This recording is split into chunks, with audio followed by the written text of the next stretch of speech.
So I get up out of my seat, stretch my legs a little bit. Where you from? And I look to my left and I see the girl just like looking at me. Just like, yo, she look familiar. I should come around there. So I walk around, I was like, I know. I should come around there. You know I'm gonna talk my shit. She love when I talk like this. I met this bad little. She got a nigga bragging. She got a little paddock. Goddamn. She must be having this shit. Big money. She know I'm really having this shit. Big money. She know I go have on this shit. But she don't need a man. Niggas be lagging this shit.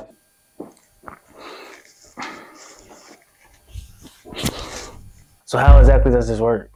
You know? I should probably take this off, right? Yeah, I probably should.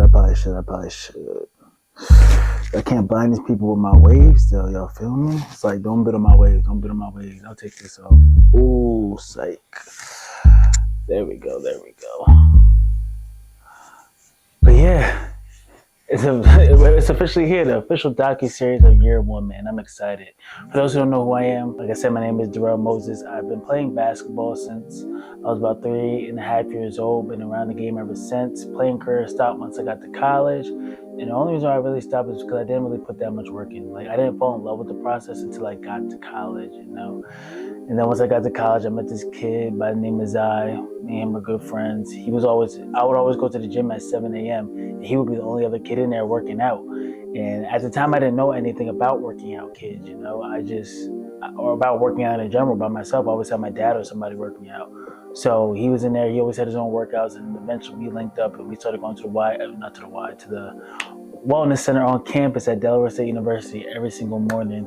And the ground was just fun. Like, without him, I don't even think I would be in this position right now coaching for real. So shout out to my man Zai. He was an integral part in my journey for real, becoming a head coach. And it's so funny because I always told my mom and my dad, my whole family in general, that I never wanted to be a head coach. And now we're here. I'm excited.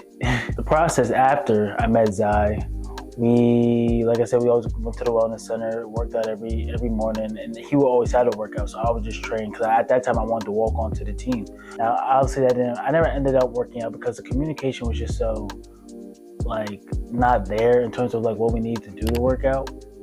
It happens, but after meeting Zai and when we started becoming more like inconsistent because, you know, we weren't really going on a team, I started to figure out how to work out by myself.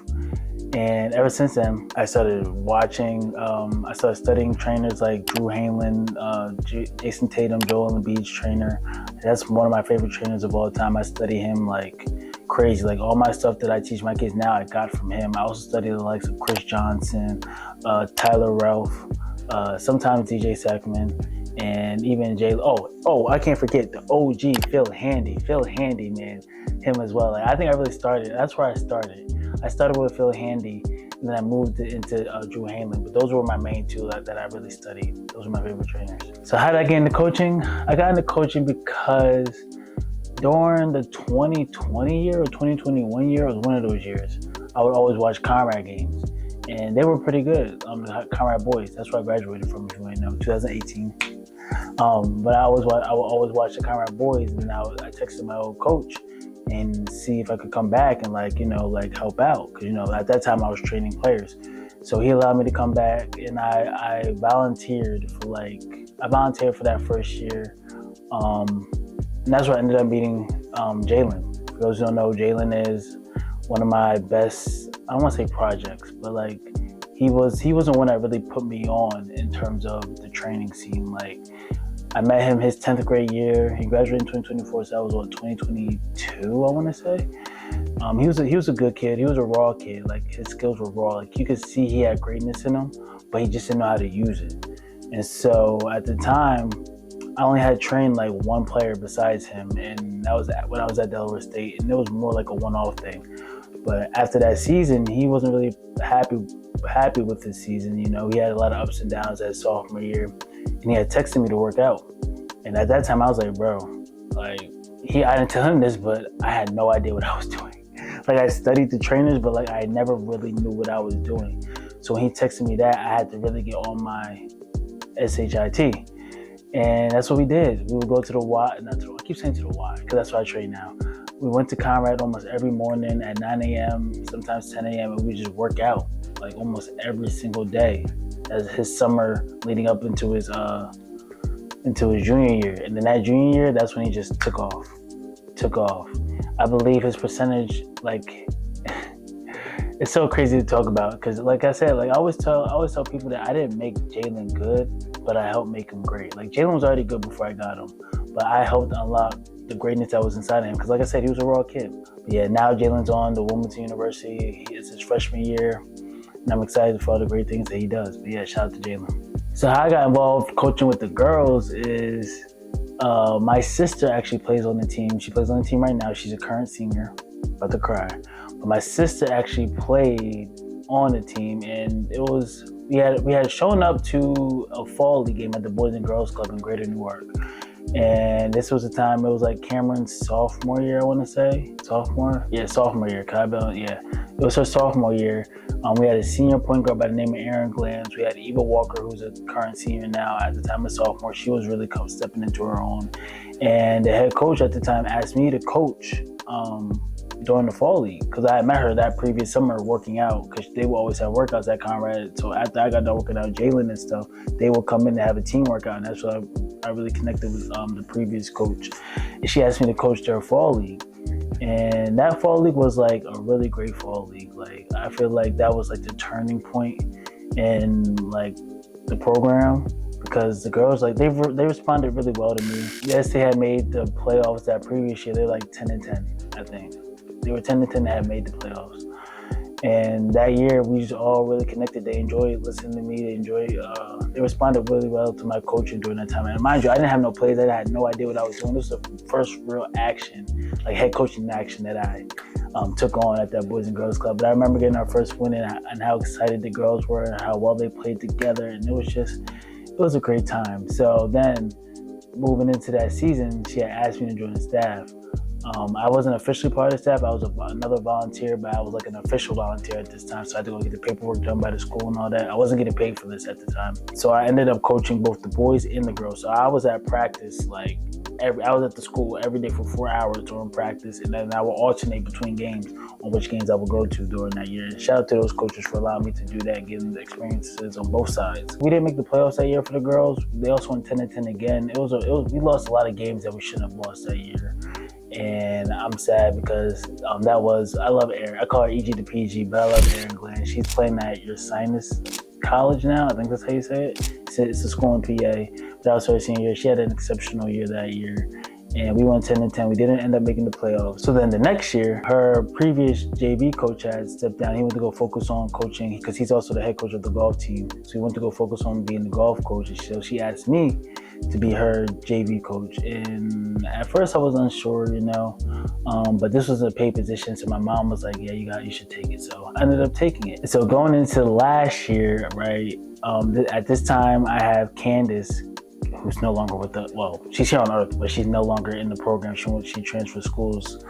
She goes to Dickinson now, no longer. I wish she played for me now, but hindsight 2020, she had already transferred before she even knew I was becoming the head coach. At the time I had my sister Candace, I had this 8th grader who's now a freshman, Juliet Polsky, and then I had this freshman by the name of Lexi Backman.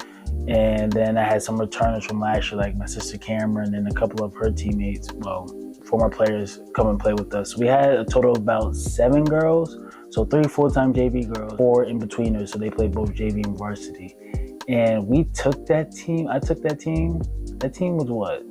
We only lost like 2 games that year. And one of them was my fault. I will openly admit that it was my fault because honestly, as a coach, like sometimes you just get bored with blowing teams out, and that's what we were doing. We only had 1 bad game, and that was a charter. But sometimes you just get bored. Like, I just got bored, especially with JV. I just got bored, like blowing teams out. So we go to Archmere, right? And this is a school that Juliet now goes to, ironically. So we go to Archmere. We're up in like the 3rd quarter by like 15, maybe 20, I think. I don't think it was 20. Maybe it was like 10 to 15. I don't think it was 20, if I can remember correctly. And Archmere starts coming back. They're going on a little run. And my normal coach instincts would be like, yo, call timeout to stop the momentum and whatnot. Like, call timeout because they're coming back to kill their momentum. And I was like, no, I don't want to. I remember this conversation in my head vividly. I was like, no, I'm not going to do it. I want them to figure it out. That was my excuse. I wanted them to figure it out, like see if they could work together, see if they can like stop the bleeding. And long and behold, they never ended up stopping the bleeding. The team came back, and then in the fourth quarter, it was a close game. So now I get to practice my after timeout situations. And I think we're down 2, if I remember correctly. The game was just hectic, especially for a JV game. Like, the crowd was live. The game was just hectic. It was a lot of turnovers, a lot of action going on. And I remember it so clearly. Like, I remember just like we had a chance to win it like twice. Big girl, we had a big girl by the name of Haley. She's on Varsity now. She'll be playing. Y'all see her in a little bit. But we had a big girl by the name of Haley. She was on that team. And I remember we had the ball on a baseline out of bounds. And somehow it ended up in the corner out of bounds. Now we're taking that from the corner. And then we tried to draw up a play to throw the lob to Haley so she could just lay it up, but it didn't go to fruition, and we ended up losing that game. So those were the only 2 losses that we had on JV that year. And man, I apologize to the girls that played. I do, but it was a fun game. They got it. They were mad at me when I said that, of course, because they wanted to win. But I just had to admit that, because I really wanted to practice my coaching skills. Because if we're just blowing teams out, like, when do I really get to practice my skills? My first varsity head coaching experience. You could say, like, all right, so there's 2 different ways you can go about this. You could say my first real varsity experience. My first varsity experience was with the high school boys, and I would coach their fall league outside of the girls. I would always coach their fall league, and the boys did pretty well under me during their fall league. But my first real, like, in-season head coaching experience is when the previous coach, she had went out with her baby because she was pregnant last year during the course of last season. So she had went out with her baby. And I remember she had brought this new guy by the name of Coach Dion Jones, who's now my assistant as well, but he was her assistant last year. And I remember him coming to me, he was like, Darrell, like, I see the way you operate. Like, I like that. I'm really just here to learn. So can you like take charge on this? I know, he was like, can you take charge on this? Like, I'll back you 100%. And I was like, do I really want to? Yes, the girls have always responded to me well. Like, during like my assistant coaching years, we have really developed a strong bond. But I guess he just saw the way that went down, and he was like, Darrell, can you do this? And I was like, yeah. So my first real game action as head coach, we ended up blowing out the team like 50-something, like 4. Then the next game, we ended up playing Wilmington Friends. I lied. Next game, we played Charter, I believe. And previous coach had got mad because she had left her assistant in charge. And when she saw me coaching, like, she went back to watch the film and she saw me standing up, she didn't like that. So we went back to him being the head coach, and we ended up, he did an all right job. He did an okay job, but I think he was more comfortable being in that assistant role. So we just ended up tag teaming that Charter game. We ended up winning, but he was the one that was standing up. He went to the coaches meeting, the pregame coaches meeting in the middle with the captains and stuff. We just ended up tag teaming it the best we could. So that Wilmington Friends game, bro, I'll never forget it, because this was where I really made a bad coaching error. And it wasn't a bad error. It's just the fact that I didn't trust my gut. I didn't trust my gut at that time. Like, I knew I should have went to this earlier, but I'll explain it. So we have 302 sports come in, because at this time we have like 2 losses on the season. Like, both teams have like 1 or 2 losses on the season. They come to Conrad. It's a Saturday game. Wilmington Friends, I feel like, is a team that we really should have beat. Just by like watching them. But they came out and they were hitting all types of shots. 3 after 3. For some reason, we just couldn't stop them. We're down at halftime. We're down like halfway through the third. And every game I carry something called a game card. I don't have it on me right now. I carry a game card, and it has all my lineups, all my after timeout plays, all our sets, all that stuff. And on that game card is something called a press group, right? Something called a press group. And I wrote down the 5. Who will be our best press group. And I remember it was Shanice, it was Sims, who were both still on the team. It was Raina and Rory, who graduated. They were seniors last year. And then it was Eva, right? We used to play this 2-2-1 press.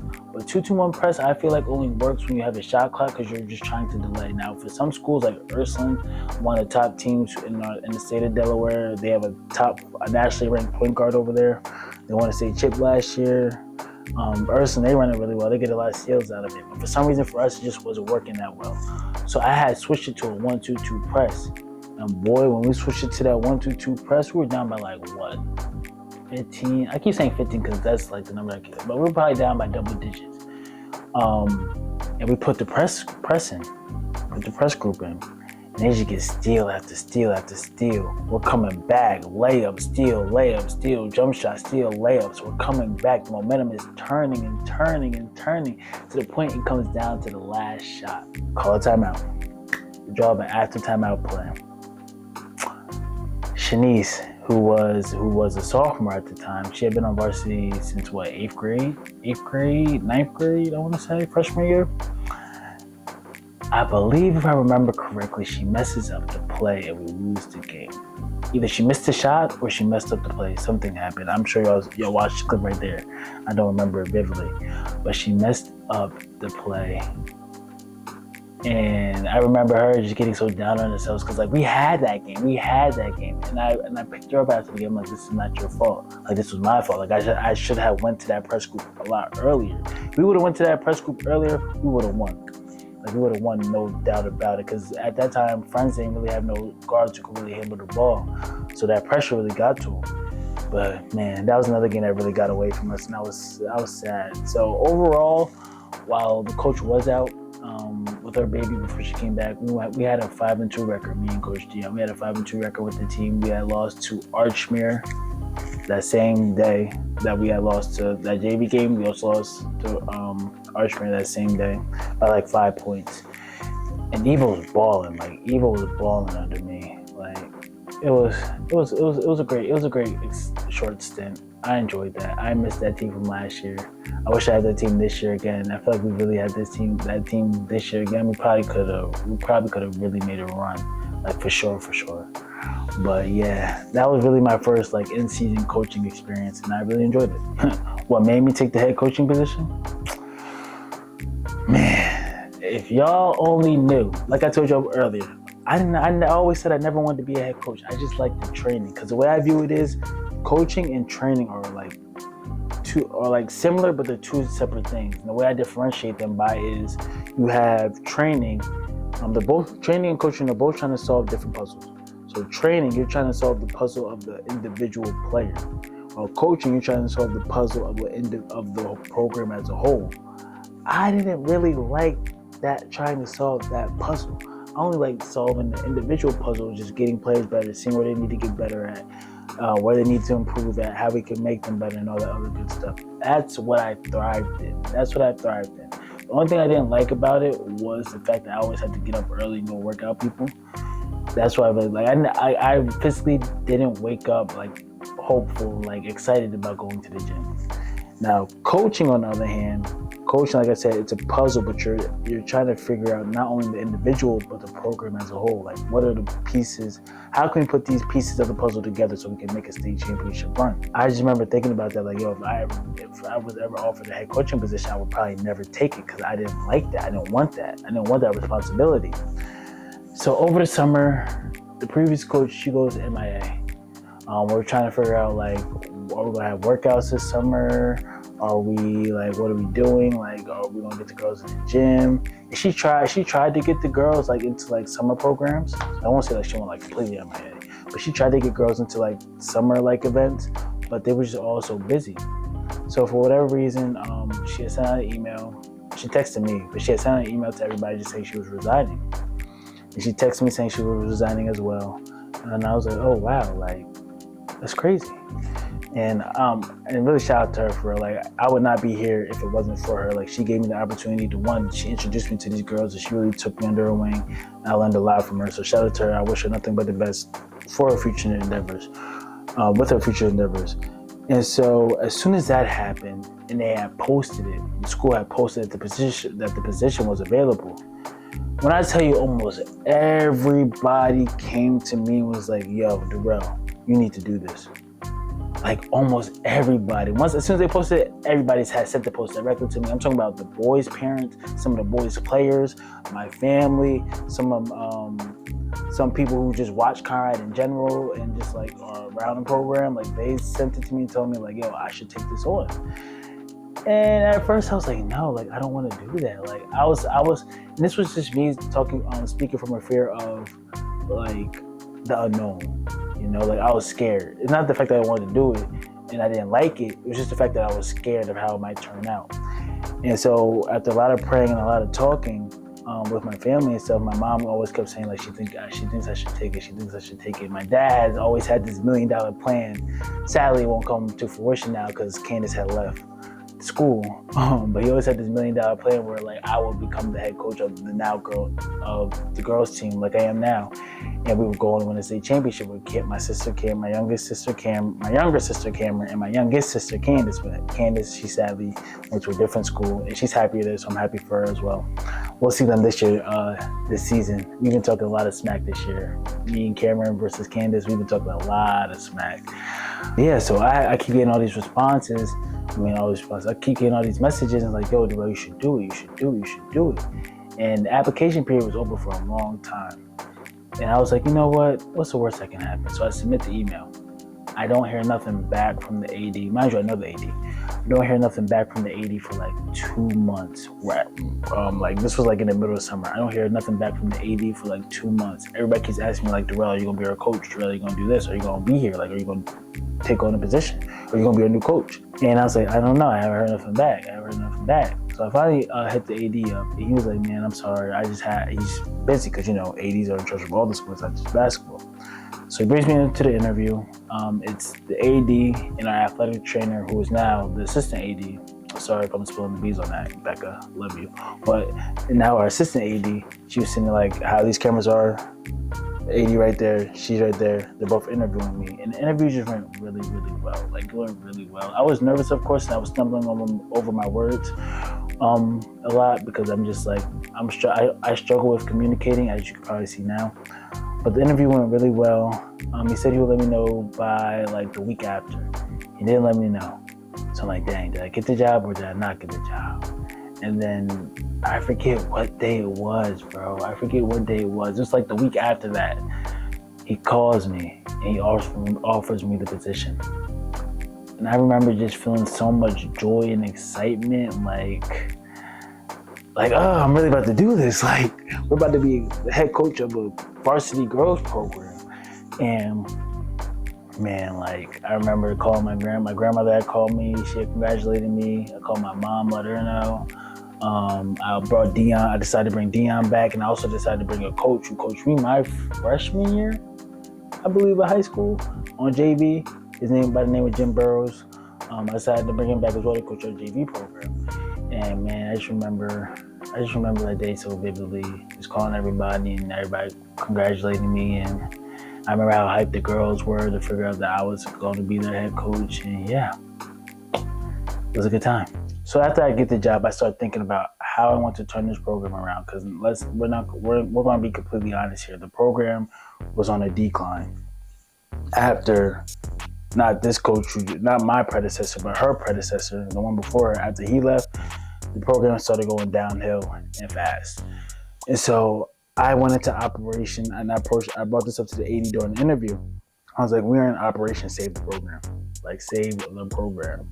And it wasn't even like the previous coach's fault. It's just the fact that in the state of Delaware, and probably even in other states as well, girls' participation in basketball is on like life support right now. Like, a lot of schools don't have a JV team. We might not even have a JV team.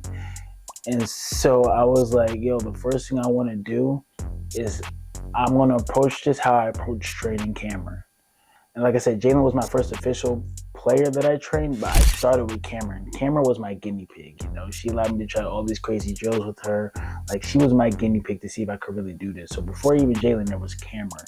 There was a player at DSU, then there was Cameron and Candace at the same time, and then Jalen happened.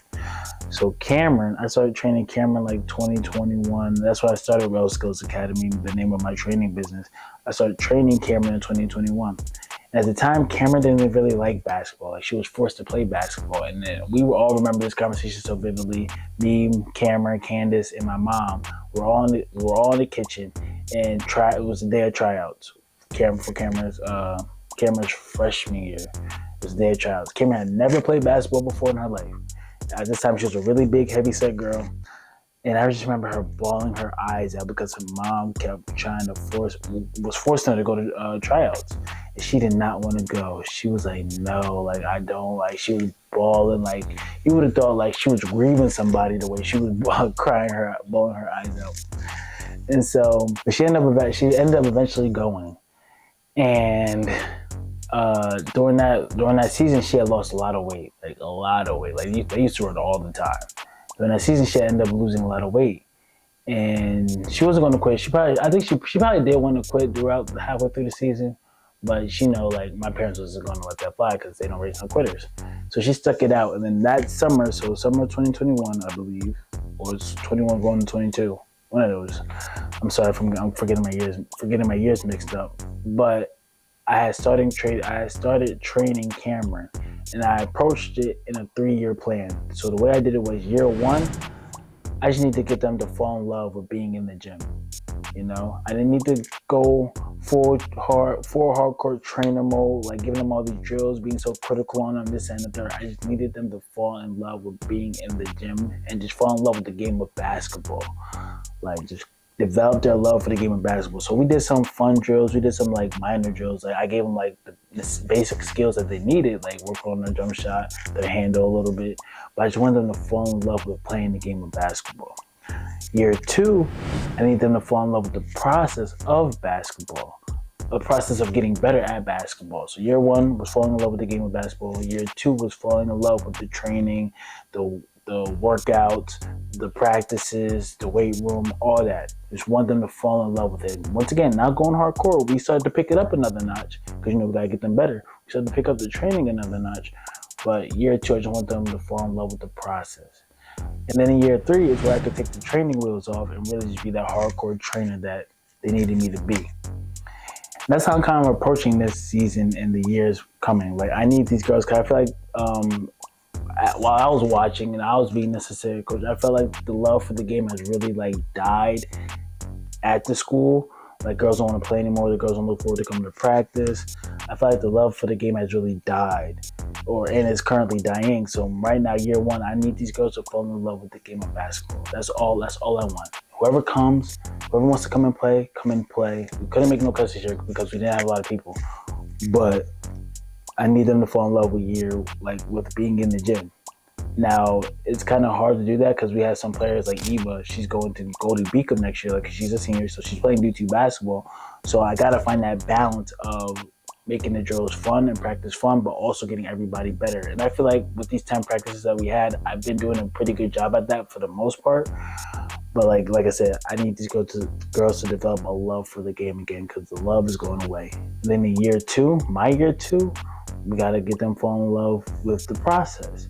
Once again, these two years are kind of being meshed together because, like I said, we got to get the girls better while at the same time developing a love for the game.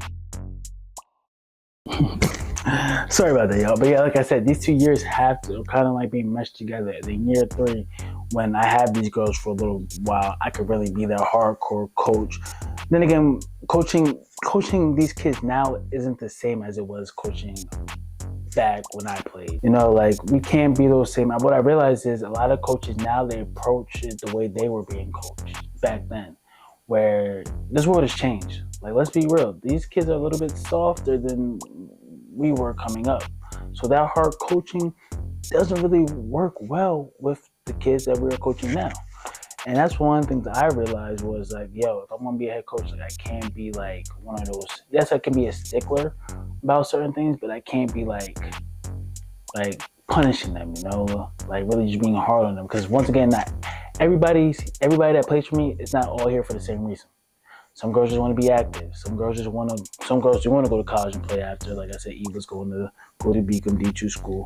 Some girls do love to win, but also some girls are just here because they need an after school activity to do. Some girls are just here because they're like Cameron her freshman year, and her parents forced her to play. So we can't coach everybody the same way. So the approach I'm taking is, it's a bit of a soft, I don't want to say soft parenting, because I dislike soft parenting. Like, my parents know, like, yo, if my sisters are talking smack, beat them. Just kidding. Not really. But the soft parenting, so it's kind of been like a softer version of coaching, like, where I'm not as like mean and aggressive with them. And I feel like that's what really separated me from coaches prior. And I feel like that's why I'm really about to get the best out of these girls. And I am getting the best out of these girls because we only had 10 practices together. We have a scrimmage today in a little bit. I need to get ready for it. But these 10 practices have really, like, I've seen it. Like, I see my vision coming to life. Like, these girls are smiling in practices again. These girls are really enjoying practice. They're enjoying being around each other. They're enjoying messing up. Like, one of the things we talked about was learning how to fail productively and being okay if we do fall on our face, because, like, you got to take risks. In game of basketball, you have to take risks. If you never take risks, then how do you ever know how you're ever going to win? If you don't take the risk and shoot the basketball, how are you ever going to win the game? That's what taking risks are. If you don't take risks, it's just like we're passing the ball back and forth and nobody ever shoots. Nobody ever shoots. There's no point. So you got to take a risk. You have to be okay with whatever happens. Whatever happens. So if you go to make a move and you turn the ball over, guess what? That's okay. Next time we'll tweak it. But if you do make that crossover move and it works, guess what? Do it again. If we run this play and it works, guess what? Do it again. If we run this play and it don't work, or it hasn't been working, guess what? We'll tweak it. That's what it means to fail productively. Like, you have to be okay with falling on your face sometimes, because and just being able to take a risk. You take that risk, you have an idea, you take that risk. It's a 50-50 shot whether you succeed or you fail. If you fail, good, tweak it. If it doesn't fail, good, do it again. Like I said, it's a never-ending cycle, and that's one of the things I've really been trying to get these girls to understand, because I feel like they've always been afraid to mess up, or they're afraid to be embarrassed. I'm like, no, there's nothing to be embarrassed about. Like, nobody's perfect. And, like, basketball is like the perfect teacher for life. Nobody's perfect. Everybody's going to make a mistake. It's not about the mistakes that you make. It's about what you do after that mistake. We're all going to make mistakes. I'm going to make mistakes coaching. I made a big mistake last year during Wilmington Friends, like I just said. But they're going to make mistakes out there on the court today as we go to play. Like, it's okay to make mistakes. I told them, like, I'm not going to take you out the game if you make a mistake. What I will do is I will take you out the game if you turn the ball over, you make a mistake, and you don't get back on defense. Because that shows me that you made a mistake, and now you're not willing to try to go get it back. In life, we're all going to make mistakes. We got to get it. But sometimes when we make that mistake, we just can't dwell on it. We can't sulk in it. We got to get back on defense and try to get it back. If girls do that, then I'm fine. I'm fine with them turning the ball over. Yes, I don't want them to turn the ball over. Like, I'm not about to sit here and be like, yeah, we had 30 turnovers. Hooray, good job. No, I'm not saying that. What I'm saying is I want them to get in the mindset of that you don't have to look over your shoulder every time you make a mistake.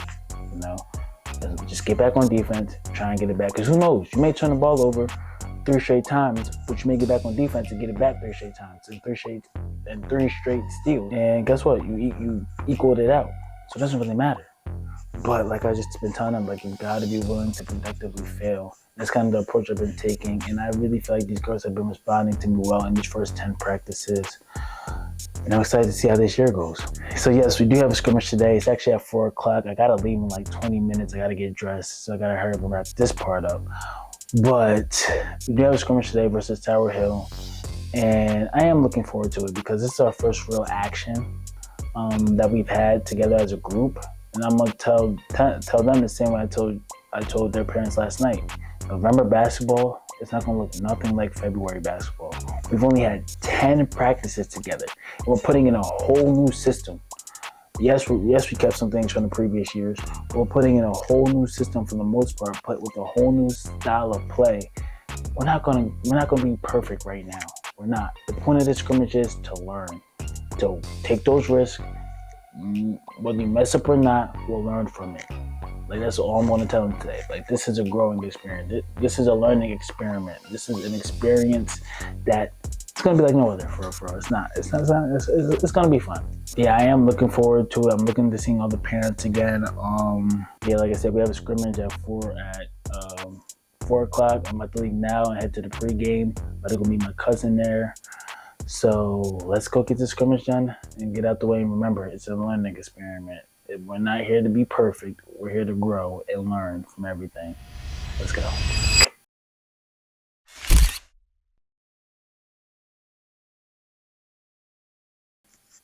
She ended up eventually going, oh, hey, Shadow. Shadow came out, y'all. What's up, bud?